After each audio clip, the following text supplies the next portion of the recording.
Good morning student, welcome to our guide channel. आज हम आपको बताने वाले हैं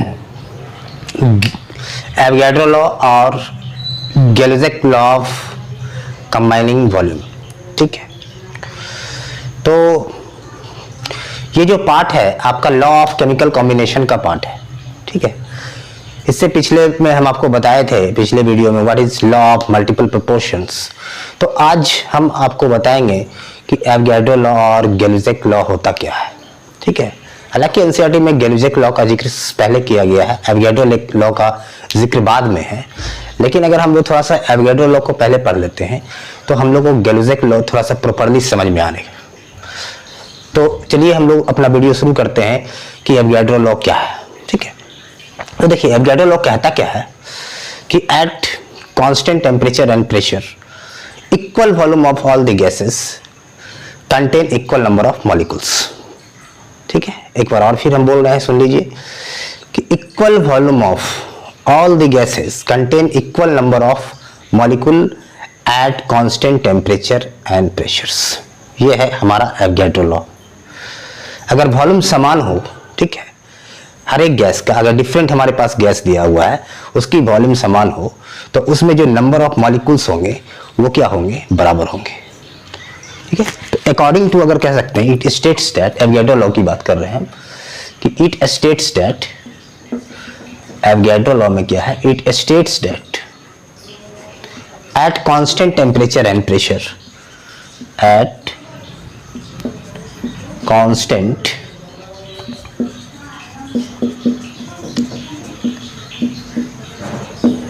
temperature and pressure, temperature and pressure equal volume of all the gases contain equal number of molecules.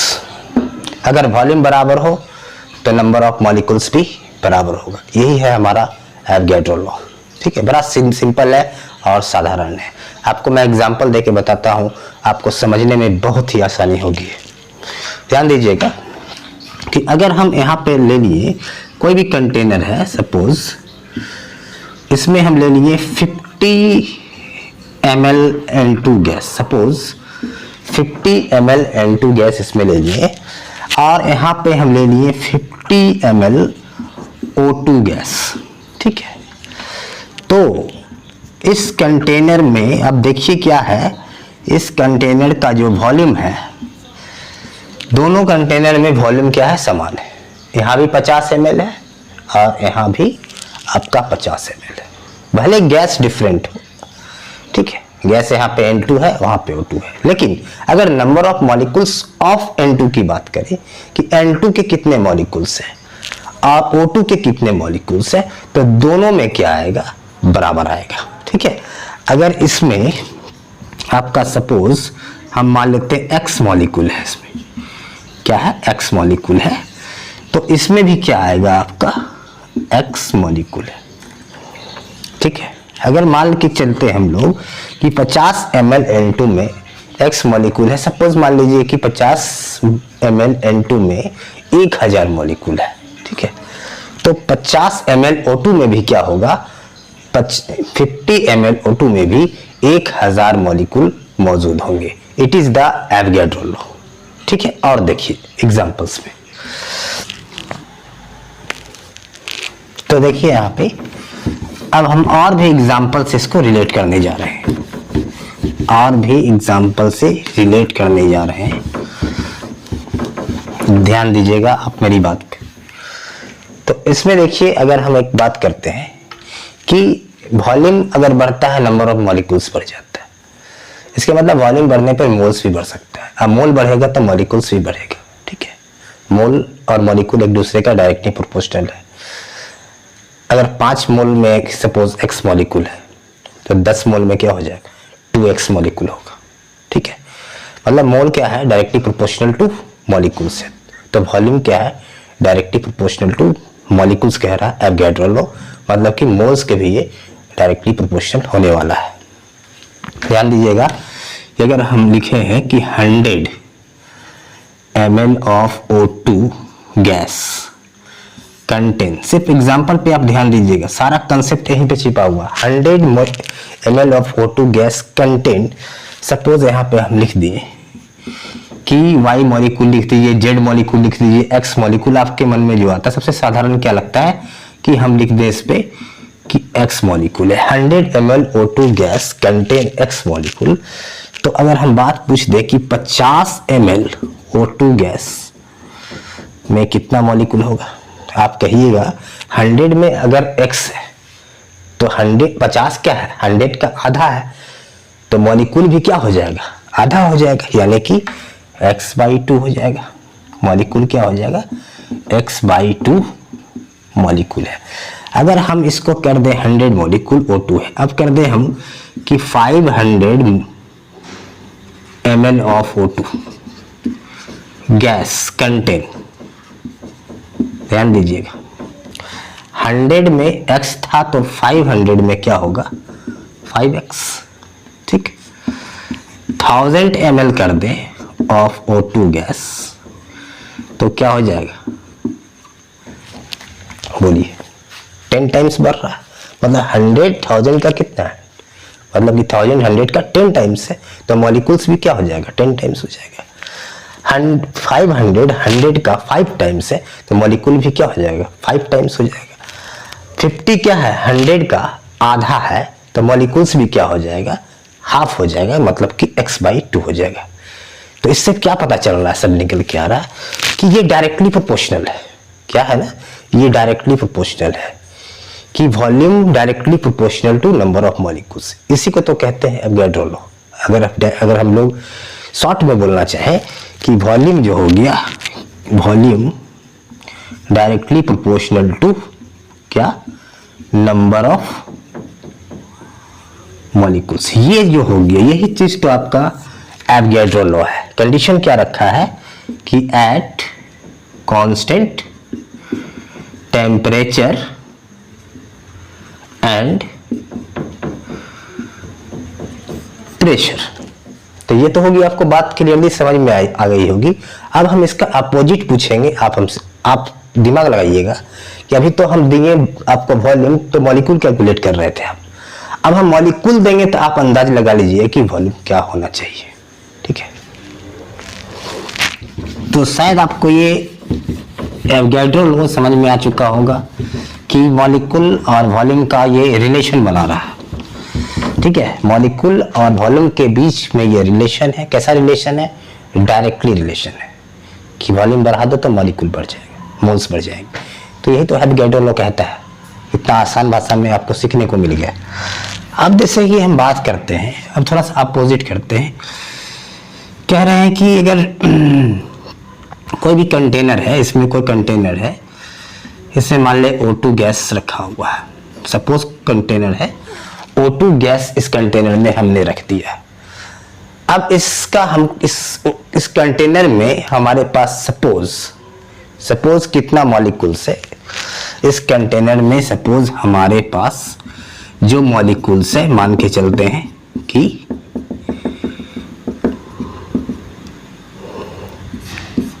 Y molecule है, मान के चलते हैं क्या है, या सपोज इस कंटेनर में हम मान के चलते हैं आपका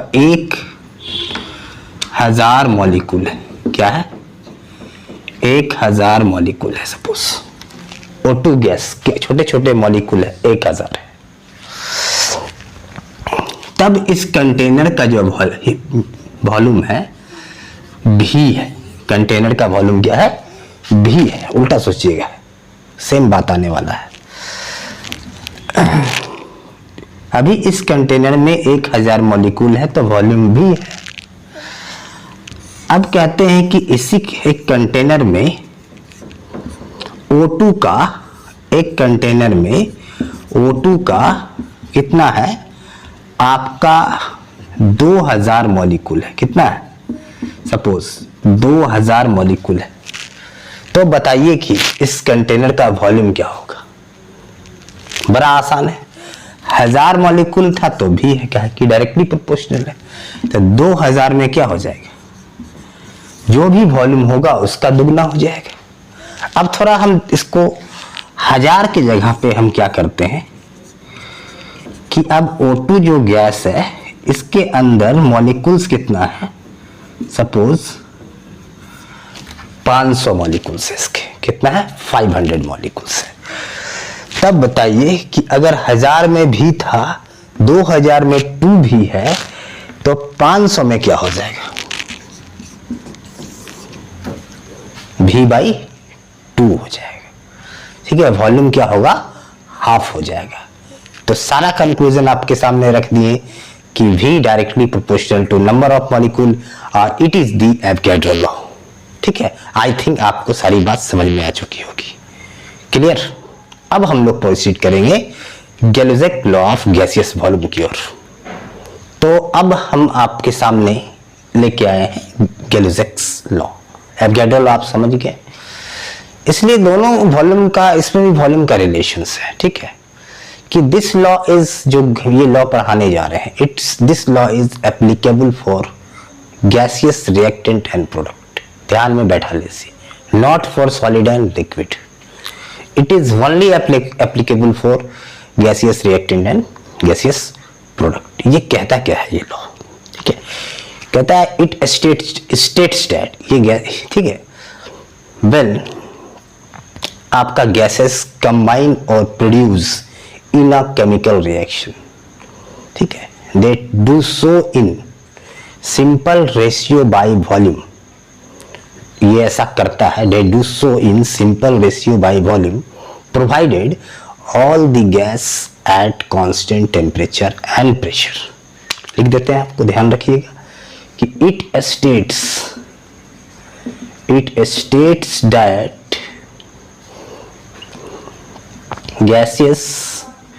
gases combine or produced in a chemical reaction,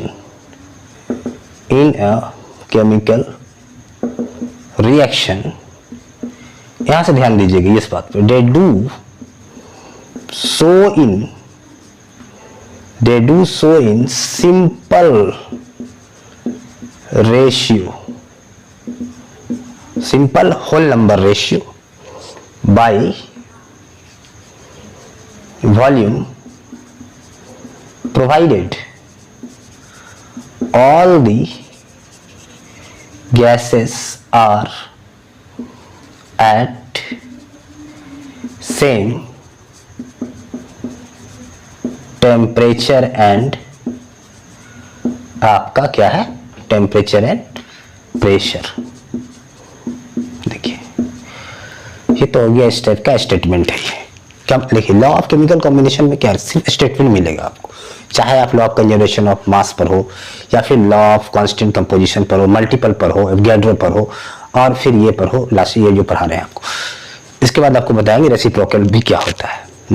तो इसका मतलब ये है कि जब भी कोई भी गैसियस रिएक्टेंट या प्रोडक्ट्स कंबाइन करेगा, ठीक है, तो वो सिंपल रेशियो में कंबाइन करेगा।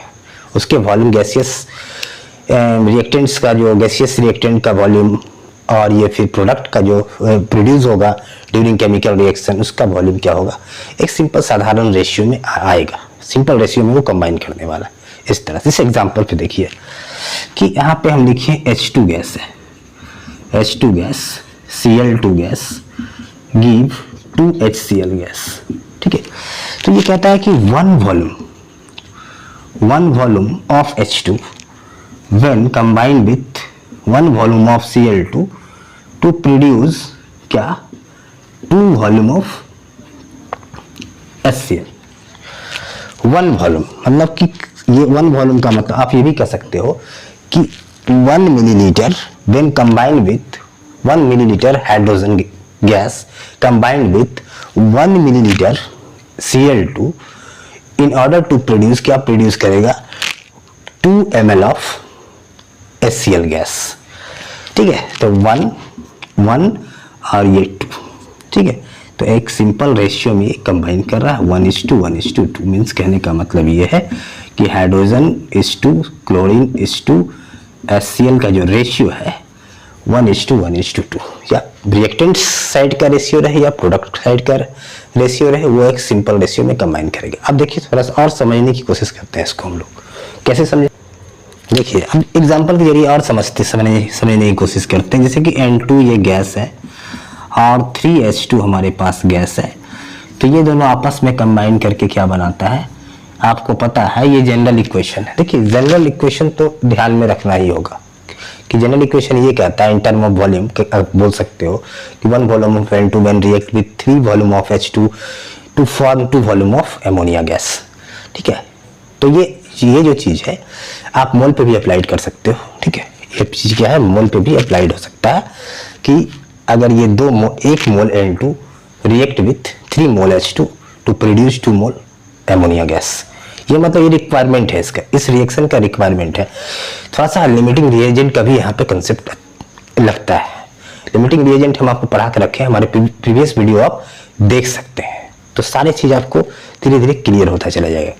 तो यहाँ पे देखिएगा कि अगर ये तो जनरल ये कहता है, अगर हम यहाँ लिख दें कि 100 ml N2, ये 100 ml अगर हम N2 लेंगे तो बताइए कि हमको H2 की कितना रिक्वायरमेंट होगा। एक में क्या रहा है 3 और ये 2, एक में 3 और 2, तो 100 में 300 और ये 200 ml। क्लियरली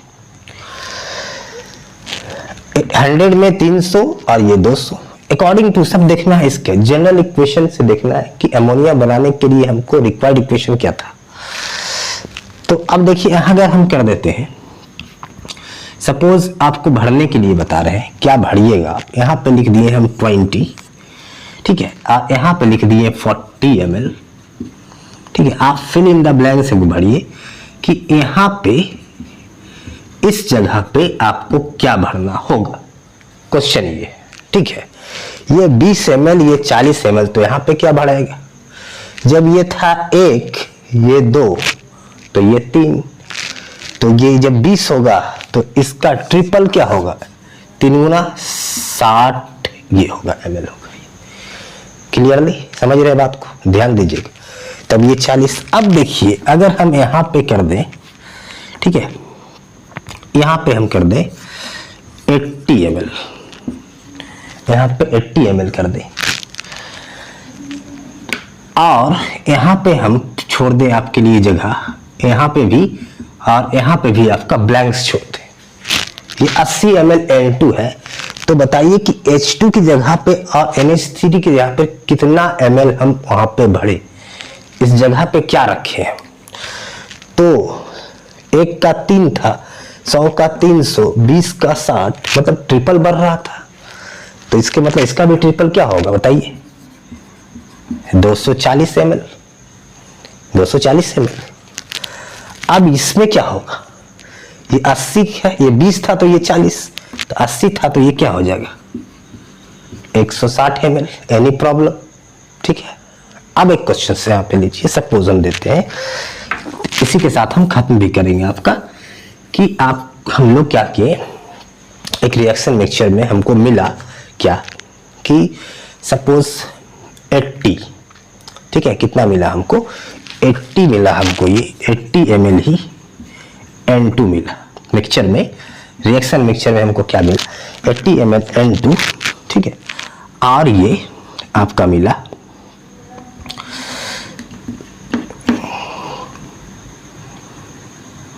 सपोज 180 कर देते हैं इसको, ये 60 है, तो ऐसे समझिए साधारण तरीके से, ये भी 60 ml N2 है प्लस 60 ml आपका H2 है। ठीक है, इतना मिला in order to form ammonia gas बनाने के लिए। इससे हमारा क्या बना, एमोनिया गैस बना। तो सवाल ये कह रहा है कितना एमोनिया अनरिएक्टेड रहा, what volume of ammonia is unreacted. ठीक है, अब देखिए कितना अनरिएक्टेड रहा, ये N2 हम लोग जानते हैं N2 प्लस 3H2 बराबर 2NH3। ठीक है, तो अगर ये 3 है तो ये 1 चाहिए, ठीक है, 3 के लिए 1 चाहिए। तो ये अगर 60 ml है, 60 ml है, रिएक्शन को होने के लिए, अमोनिया बनने के लिए क्या चाहिए, ये 60 है, 1 के लिए 3, 3 के लिए 1, 60 है, तो ये कितना चाहिए, ध्यान दीजिएगा, 20 चाहिए। 20 का 3 टाइम्स 60, तो 20 ml चाहिए हमको N2 अमोनिया बनाने के लिए। तो अनरिएक्टेड वॉल्यूम क्या हो गया, अनरिएक्टेड वॉल्यूम, गिवन वॉल्यूम कितना है N2 का 60, रिक्वायर्ड कितना हुआ 20, इसके मतलब 40 ml क्या हो गया, ये unreacted volume. Is it clear? तो आई थिंक आपको एवोगाड्रो लॉ और गैल्वेज़ लॉ के बारे में आइडिया मिल गया होगा, ठीक है, और हमारी बात आपको समझ में भी आई होगी।